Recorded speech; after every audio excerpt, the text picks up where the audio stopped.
In the tumultuous era of the 1960s, a group of ordinary individuals came together to address an extraordinary issue: human rights violations around the globe.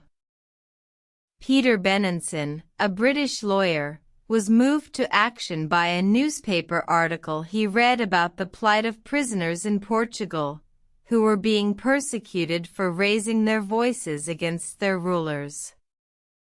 Inspired by this injustice, Benenson penned an article titled "The Forgotten Prisoners" and called for the creation of an organization that would advocate for the release and rehabilitation of these prisoners. This article, published in The Observer, sparked a wave of response from readers who shared Benenson's conviction that something needed to be done.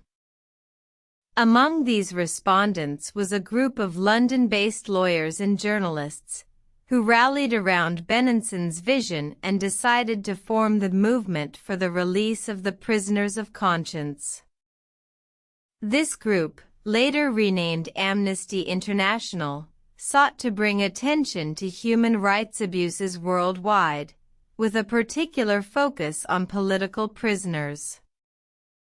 The organization's first campaign was for the release of Nikolai Sokolov, a Soviet scientist who had been imprisoned for his political beliefs. The campaign was a success, with Sokolov's release being secured after just 6 weeks. This early victory bolstered the morale of Amnesty International's members and strengthened their resolve to continue their work. The organization's influence grew, with branches established in various countries and a growing network of volunteers dedicated to the cause. Amnesty International's work has been marked by its unwavering commitment to human rights and its willingness to take on even the most difficult cases. Today, Amnesty International stands as a beacon of hope for those suffering from human rights abuses, a testament to the power of individual action and the indomitable human spirit.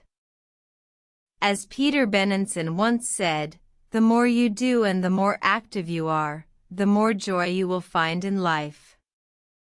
The story of Amnesty International is a testament to this truth.